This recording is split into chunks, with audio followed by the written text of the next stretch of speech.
Okay, I can't understand why they're not urinating on me. They do something similar. Sergeants throw cold water on my head and down my shirt and give me Pedialyte, which I know from recent experience is what you give infants when they're sick. They bring me inside a room with a fan and I can't stop shivering. Then I remember my talk with Rob Riggle, this comedian that used to be in Rain, the silver bullet. I scan the room in panic for a baby pool and an anal thermometer. Luckily, I don't see them. I keep apologizing for the fainting, but they tell me not to feel bad, that I lock my knees, which causes lots of soldiers to faint.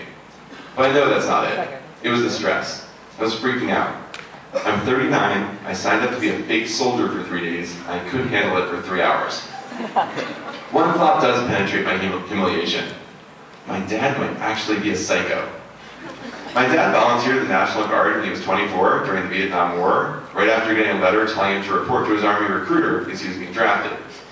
After basic training, when he was training to be a tanker, he got in a fight with his sergeant. He was writing a letter home to his parents, and his sergeant grabbed it and started reading it out loud, making fun of it. So my dad grabbed the letter back, and the sergeant pushed my dad, and my dad punched the sergeant in the face. This part of the story always seemed a little extreme to me, since it involved punching someone in the face. But now that I've met sergeants, and fainted around sergeants, I realize this was full-on psychotic. No one I talked to has ever heard of a private punching a sergeant. Punching a sergeant in the face is as insane as being a Soviet citizen in a May Day parade and punching Joseph Stalin in the face. Now I'm hoping that. I felt I was superior to all these sergeants who were yelling at people. They were misfits, basically, and Dad told me. I would laugh. It was funny to me. They were a bunch of low-life hillbillies yelling at me to eat fast. Yeah, I'm going to eat fast. You know when there's a real threat and when there's a bunch of guys trying to act tough? You can have a bunch of Harvard graduates yelling at you. That's the end of my dad's quote. This is where my father and I see life differently. If a bunch of Harvard grads were yelling at me to eat faster, I wouldn't be scared. Harvard grads, for the most part, are not known to be a face-hitting bunch. They're more likely to mock me years later in a brief reference on The Simpsons. Morons, however, are face-hitters. My dad was given Article 15 from the Uniform Code of Military Justice, in which he had to sign a piece of paper and let his commander decide his fate, which is typically 14 days of punishment and restrictions and a loss of 1 week of pay. But my dad refused to sign the paper, which meant he'd get a court-martial trial. My dad says, I said, fine, court-martial me. I knew I could make a monkey of these guys on the stand. They didn't want to deal with the hassle of a court-martial, so instead the drill sergeant just made my dad spend his nights moving sand from one pile to another with a spoon for a week. Which my dad pretended to like. Quote, when the guys would sit down to rest, I would stand, because I wanted to give it to the sergeants. They would hand me water, I would say I didn't need water. They would call me New Yorker, which was code for Jew. They had images in their mind I wanted to change. Whatever my dad accomplished in fixing Jewish stereotypes within the US Army, I had just destroyed. I hear the sergeants talking about bringing me to the hospital, which is what they would do if I were a real recruit who fainted. Apparently, after I fainted, I failed to answer some basic questions, which I do not remember, but might have been about electronics or auto or shop, which would explain why I didn't answer them. They were going to scrap the entire plan of having me do boot camp and just have me watch the recruits. I can't let them do this. After giving up on myself, reading's hard. After giving up on making myself a man, I can't fail letting other people make me one. I'll never be able to tell Laszlo they can do anything, that he can overcome his genetic weakness, because it will mean he can't. I know that according to the briefing I got this morning, no one has ever taken on the US military and won, but I'm going to try. So even though I'm nauseated and dizzy and shivering, I insist I'm fine. I can run 5 miles right now, I tell them, even though I know I can't. But I will if I have to. I try to look as tough as a man while sipping Pedialyte. I try to look as tough as a man can while sipping Pedialyte through a tiny straw. After medics take my blood pressure, Captain Fritz looks at my eyes, which want to be opened doll wide to beg him to stay, but I force them cowboy tight. Captain Fritz decides I can try boot camp, but says that Sergeant Feldman and Sergeant Ritchie are going to drop the Drill Sergeant Act, which, to be honest, is more than okay with me.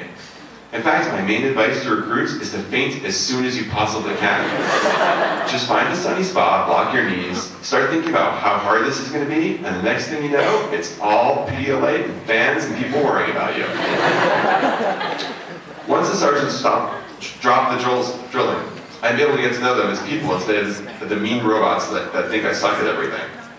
I I now see that Sergeant Feldman, who had scared me so much, is 5'7". Meanness adds 4 to 5 inches to your height. Even though he looks older than me, he's only 27. I feel a lot older than a lot of people, sadly. I refer to my soldiers as kids, he says. He served in Iraq 3 times and is going back in another month and can't wait. By the second time, it's more exciting and terrifying, he says. Everything here is pretty flat after being there. He's not sure what he's going to do when the wars are over. I'll feel a little displaced, he said. I correctly guessed the kind of kid that Sergeant Feldman was. An Eagle Scout who was a social outcast in high school, sitting in the back of the room reading Jane's military manuals and Soldier of Fortune magazines. I was one of those guys who thought that pulling a trigger would make me a man, he says. I was surprised how easy it was. But I found out there were guys who wanted to just shoot people in order to shoot people, and that disgusted me. I am not in the mood for lunch. I am in the mood for drinking Pedialyte and having my mom turn the television to The Price is Right. It is over 90 degrees and I am wearing a t-shirt, a thick long sleeve shirt over it, long pants, boots, and a cap. Sweat pours down my face. I'm just trying to stay upright. At the chow hall, I joined a group of new recruits in a snaking line against the wall. 10 seconds later, Sergeant Feldman looks at the recruit in the middle of the room. Why are you looking at me? If you're looking at me, you're done eating. I follow the recruit in front of me to a bench at a long table. There's a tiny bit of quiet talking among the recruits, which makes the place seem more human than the Marines' chow hall. I silently eat and watch the guy next to me start his meal with chocolate cake and finish it with 2 more pieces of chocolate cake. He's clearly a little excited to be away from home. Eventually the chocolate cake eater leaves and I finish. One of the recruits stops me and points to the chocolate cake eater's tray, which he left behind. That's your battle buddy's tray right there, he says. I cannot believe he's really using the term battle buddy. I quickly pick up the 2 trays and put them away. I think we should take questions. No?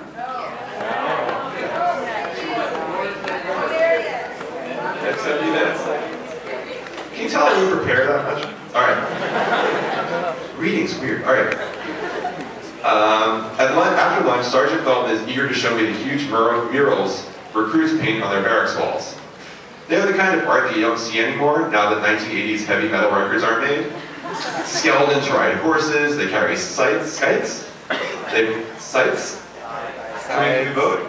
Can we have a resolution on this? We're for sights? Motion to cite? Second. Oh, I should have done that. Lesson tabled and learned. They carry sights, plant tattered flags, stand on piles of dead bodies, and hold up severed heads. Fire rages below from a devil's pitchfork. I don't see one mural of a unicorn prancing through flowers, though I think that would make you the most badass platoon of all. Back in the van, we drive by a movie theater in the base, which is showing Ramona and Beezus, the poster for which has a little girl leaving finger paint hands on her older sister's shirt. This does not seem like hoo-ah material. The sergeants and Captain Fritz, however, tell me that they have to walk out of movies that have violent scenes because they bring back memories from Iraq. If Ramona beats the crap out of Beezus for getting paint on their shirt, a lot of M16s might go off in that theater. Sergeant Ritchie has been to Iraq 3 times and Afghanistan once. When he's back at home, he gets night sweats and sometimes starts kicking his wife violently in his sleep. When he does, she used to get out of the bed and call him Sergeant Ritchie to wake him up. If she uses his first name, or ever touches him while he's sleeping, he'll attack her. Still, he's pissed about being stuck at Fort Knox another few months, teaching drill sergeant training school instead of going overseas. Quote, you get used to some crazy shit. You just build up a tolerance. After a while, they're shooting at you, and you're just annoyed. You're like, are you kidding me? After what happened last time to you? Are you kidding me? Unlike Captain Fritz and Sergeant Feldman, Sergeant Ritchie was not an Eagle Scout. He was in a gang in Los Angeles, and eventually got caught breaking and entering.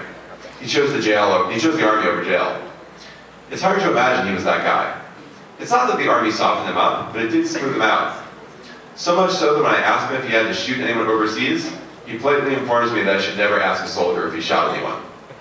What Sergeant Ritchie will tell me is that it's harder commanding other people to shoot than to do it yourself. He was in charge of a checkpoint in Iraq, and locals would drive up after curfew, sometimes not stopping even when they were being waved down. Iraqis who felt like we hated their freedom liked to test the Americans. Sergeant Ritchie had to decide if they were driving a car bomb into his base or if they were just civilians who weren't into following directions. One time he was torn about whether to order his men to shoot at the car speeding towards them, refusing their commands to stop or even slow down. It could easily have been a suicide bomber, or a car full of armed insurgents. It turned out to be a dad rushing his daughter to the hospital. Quote, I'll be honest with you, brother. 90% of us don't do it for country or flag, he says. We do it for the rush. Same reason people ride motorcycles. It's addictive.